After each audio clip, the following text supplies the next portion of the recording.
இந்த மாதிரி விலங்குக்காக நீங்க பரிதாபம் பார்க்கும்போது போன உயிர், நாய் கடிச்சு போன உயிரை உங்களால் திருப்பி கொடுக்க முடியுமா? அவங்க நாய் மட்டும் இல்லை, நாய்கள், பூனைகள், மாடுகள், ஆடுகள், வாட் எவர் தட் கால்நடைகள் ரோட்ல சுத்துதுன்னா, அதாவது ஸ்ட்ரே அனிமல்ஸ் இருந்ததுன்னா அதை கொண்டு போய் காப்பகத்தில் விட்டுருங்க. நல்லா இருக்கிற நாயை திடீர்னு வெறி பிடிச்சிச்சுன்னா, யாரையாவது போய் கடிச்சிச்சுன்னா ராபிஸ் ஈஸியாக வந்துடும். அதுக்கப்புறமா மினிமம் 6 மந்த்துக்குள்ள அவங்களுடைய உயிர் போகிற அபாயம் இருக்குது. அப்படின்றனால தான் இந்த நாய்களை தடை பண்ண சொல்கிறாங்க. இப்போ என்னன்னாக்கா, நாய்களுக்கு உணவு கிடைக்கிறது இல்லை. ஒரு கிரவுண்டு இருந்தால் கூட அங்கே இதில் 10 ஃப்ளாட்டு 15 ஃப்ளாட்னு வந்ததுனால அங்கே இருக்கிறவங்களாலே தங்களை பாதுகாத்துக்க முடியல. உங்களுக்கு மட்டும்தான் இந்த பூமி சொந்தமா இருக்கா? அனைத்து உயிரினங்களுக்கும் தான் இந்த பூமி சொந்தம். இந்த நாய்கள் அழிந்து விடுமா இந்த இனங்கள்? வணக்கம், நான் உங்கள் வழக்கறிஞர் நாராயணன். இன்னைக்கு நம்ம பார்க்க போகின்ற கான்டென்ட் உச்ச நீதிமன்றத்தில் கொடுத்திருக்க ஒரு தீர்ப்பை பற்றியது. உச்சநீதிமன்றத்தில் சமீபத்தில் இந்த தெரு நாய்கள் அதை தடை பண்ணணும் அப்படின்ற மாதிரி ஒரு தீர்ப்பு கொடுத்துருக்காங்க. அதனுடைய சாராம்சம் என்ன, எதனால் அந்த தீர்ப்பு கொடுத்தாங்க, அதனுடைய இம்பேக்ட் ஸ்டேட்டில் இருக்க ஹைகோர்ட்ஸில் எந்த மாதிரி ஃபாலோ பண்ணுறாங்க அப்படின்றத பேசலாம் அப்படின்றது தான் இந்த காணொலி. இல்லை, முதல்ல சுப்ரீம் கோர்ட்டில் ஒரு பெஞ்ச், 2 நீதிபதிகள் அடங்கிய ஒரு பெஞ்சில் சுமோட்டோ, அதாவது தானாக முன் எடுக்கக்கூடிய ஒரு வழக்கு அப்படின்னு சொல்லுவாங்க, அந்த மாதிரி ஒரு வழக்கை எடுத்து முதலில் டெல்லிங்கிறது ஒரு யூனியன் டெரிட்டரி, எல்லாருக்கும் தெரிஞ்சிருக்கும். இந்த இந்தியாவின் தலைநகரம் டெல்லி.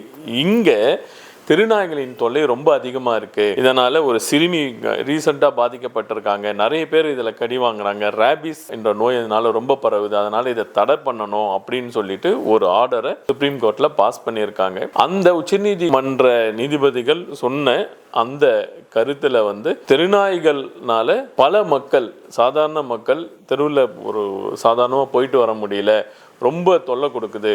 இதெல்லாம் ஒரு காப்பகத்தில் கொண்டு போய் விட்டுட்டு 8 வாரத்திற்குள் அனைத்து தெருநாய்களையும் ஒரு காப்பகத்தில் கொண்டு போய் விட்டுட்டு அதனுடைய பராமரிப்பை அந்த காப்பகம் பார்க்கணும் அப்படின்ற மாதிரி சொல்லியிருக்காங்க. இதில் சில எதிர்ப்பு தெரிவிச்சிருக்காங்க. விலங்கு நல ஆர்வலர்கள் எதிர்ப்பு தெரிவிக்கும் போது அதுக்கும் சுப்ரீம் கோர்ட்ல சில ஆர்டர்லேயே மென்ஷன் பண்ணியிருக்காங்க. இந்த மாதிரி விலங்குக்காக நீங்க பரிதாபம் பார்க்கும்போது போன உயிர், நாய் கடிச்சு போன உயிரை உங்களால் திருப்பி கொடுக்க முடியுமா? அந்த இறந்து போன குழந்தையின் உயிரை உங்களால் திருப்பி கொடுக்க முடியுமா? அதனால இதை நாய்கள் மேல கருணை காட்ட வேண்டும் என்பது உண்மை. ஆனால் அதை தெருவில் வச்சு காட்டாதீங்க. அதை கொண்டு போயிட்டு ஒரு காப்பகத்தில் வச்சு அங்கே சாப்பாடு போடுங்க, அவங்கள நல்லா பார்த்துக்கோங்க அப்படின்ற மாதிரி சொல்லியிருக்காங்க. ஸோ இந்த தீர்ப்பின் அடிப்படையில் 8 வாரத்துக்குள் டெல்லியில் இருக்க ஆல் ஸ்டே டாக்ஸ் அப்படின்ற தெருநாய்களை வச்சு காப்பகத்தில் ஒப்படைக்கணும் அப்படின்ற ஒரு சட்டம் இப்போ நிறைவேற்றப்பட்டு விட்டது. அது பண்ண ஆரம்பிச்சுட்டாங்க முனிசிபாலிட்டிஸ். இந்த தீர்ப்பின் அடிப்படையில் அதர் ஸ்டேட்ஸ்ல இருக்கிற நீதிமன்றங்களும் உயர் நீதிமன்றங்களும் இதை கடைபிடிக்கணும் அப்படின்னு சொல்லிட்டு சர்க்குலர்ஸ் இஷ்யூ பண்ணியிருக்காங்க, அமல்படுத்திட்டு இருக்காங்க. இதை முக்கியமா 2 உயர் நீதிமன்றம் இதை ரொம்ப ஸ்ட்ரிக்டா ஃபாலோ பண்ணியிருக்காங்க. ஃபர்ஸ்ட் ராஜஸ்தான் உயர் நீதிமன்றம். ராஜஸ்தான் உயர் நீதிமன்றத்தில் என்ன சொல்லியிருக்காங்கன்னா, இந்த சுப்ரீம் கோர்ட்ல இருக்க ஆர்டர் அப்படியே நம்ம ஸ்டேட்ல ஃபாலோ பண்ணணும். இங்கேயும் ரொம்ப தொல்லைகள் இருக்கு. அவங்க நாய் மட்டும் இல்லை, நாய்கள், பூனைகள், மாடுகள், ஆடுகள், வாட் எவர் தட் கால்நடைகள் ரோட்ல சுத்துதுன்னா, அதாவது ஸ்ட்ரே அனிமல்ஸ் இருந்ததுன்னா அதை கொண்டு போய் காப்பகத்தில் விட்டுருங்க, அங்கே வச்சு பராமரிப்பு பண்ணுங்க அப்படின்ற மாதிரி அங்கே தீர்ப்பு கொடுத்துருக்காங்க. இப்போ சென்னைக்கு தமிழ்நாட்டுக்கு வரும்போது தமிழ்நாட்டிலையும் ஒரு ஆர்வலர், அதாவது திரு சரவணன் என்பவர் மதுரை ஹைகோர்ட்ல அந்த சுப்ரீம் கோர்ட்டின் ஆர்டரை மென்ஷன் பண்ணி ஒரு பொதுநல வழக்கு பதிஞ்சிருக்கிறார். அதன் அடிப்படையில் மதுரை ஹைகோர்ட் என்ன சொல்லியிருக்காங்கனாக்கா, இங்கேயும் தமிழ்நாட்டிலையும் இந்த ஸ்டே டாக்ஸ், அதாவது தெருநாய்களை பிடித்து காப்பகத்தில் ஒப்படைக்கணும், இதை இமிடியேட்டா பண்ணுங்க அப்படின்னு சொல்லிட்டு ஒரு தீர்ப்பு கொடுத்துருக்காங்க, ஆர்டர் போட்டிருக்காங்க.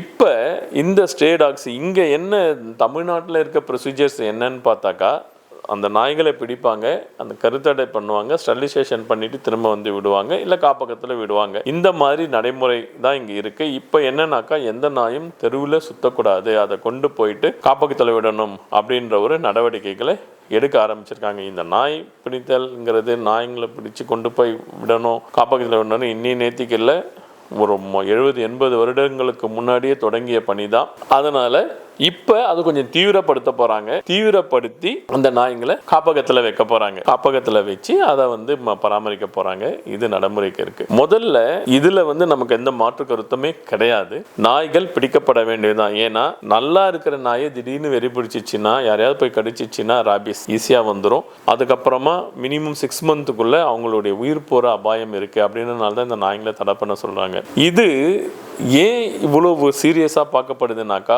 குழந்தைகள் நார்மலா வெளியில போய் விளையாடும் போதோ இல்லை போயிட்டு வரும்போதோ, ஸ்கூலுக்கு போயிட்டு வர ஒரு குழந்தையா இருந்தால் கூட நடந்து போயிட்டு வருதுன்னு வச்சுக்கோங்க, அப்போ இந்த ஒரு நாய் கடிச்சிச்சு இல்லை ஏதோ ஒரு தெருநாய் நக்கிடுச்சு அப்படின்னா கூட குழந்தைகள் வந்து அப்பா அம்மா ஏதோ திட்டுவாங்களோ அப்படின்ற ஒரு காரணத்துக்காக சொல்ல மாட்டாங்க. சொல்லாமல் விட்டுடும் போது என்னாச்சுனாக்கா, லைட்டாக அந்த காயம் இருக்கும், அதில் அப்படியே வைரஸ் அட்டாக் ஆகி ராபிஸ்ன்றது வளர்ந்து அந்த குழந்தையின் உயிரே போகிற அளவுக்கு சில தருணங்கள் ஏற்பட்டு இருக்கு. ஸோ அதனால தான் இதை அவாய்ட் பண்ணணும் அப்படின்னு சொல்லிட்டு இந்த தெருநாய் பிடிக்கிறதுக்கு சட்டம் ஏற்றுறாங்க.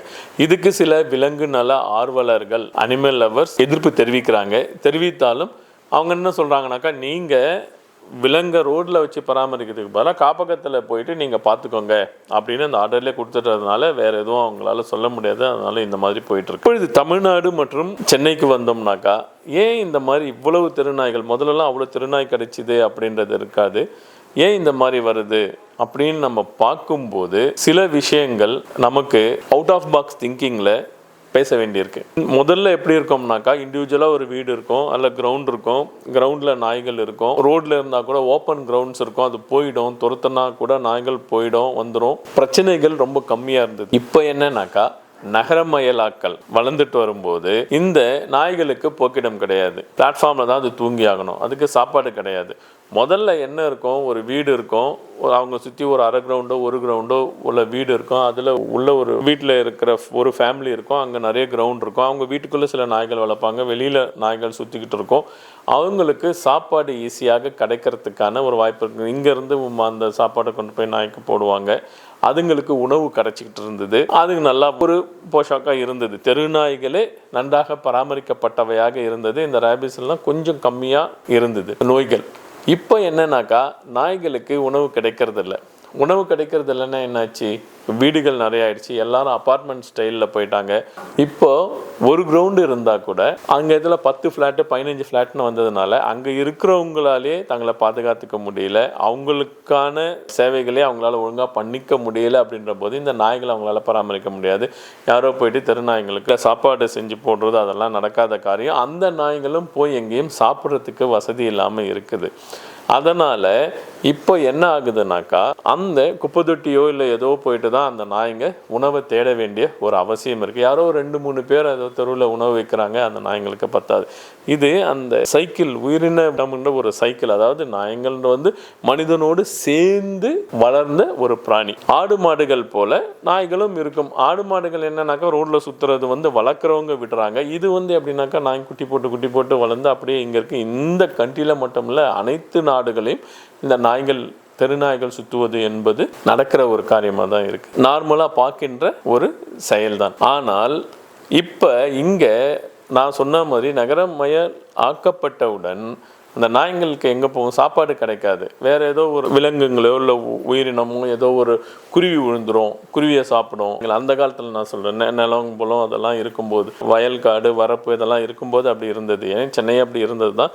இப்போ அவங்களுக்கு உணவு கிடைக்கிறது இல்லை. என்ன பண்ணுவாங்க, அதுங்களுக்கு ஆங்ஷியஸ் ஆகிடுது, எங்கே உணவு கிடைக்கும்னு சொல்லிட்டு இந்த குப்பை தொட்டியோ அதுவோ போய் தேடும்போது ஒரே ஒரு சின்ன உணவுக்காக பல நாய்கள் போய் அடிச்சுக்கும் போது ஏதோ ஒரு நாய்க்கு இருக்கின்ற ரேபிஸ் கிருமி எல்லா நாய்களுக்கும் பரவி அது லைட்டாக ஒரு மனிதனை கடித்தாலே மனிதனுக்கு ரேபிஸ் என்கின்ற நோய் வரும் என்ற அளவுக்கு பரவிடுச்சு. அதனால தான் இதை தடை பண்ணணும் அப்படின்னு சொல்லிட்டு தடை பண்ணியிருக்காங்க. ஒரு விதத்தில் இது கண்டிப்பாக நியாயம். விலங்கு நல ஆர்வலர்கள் பேசும்போது இது வந்து உங்களுக்கு மட்டும்தான் இந்த பூமி சொந்தமாக இருக்கா, அனைத்து உயிரினங்களுக்கும் தான் இந்த பூமி சொந்தம், அதனால் இதை வந்து கன்சிடர் பண்ணுங்க அப்படின்னு சொல்கிறாங்க.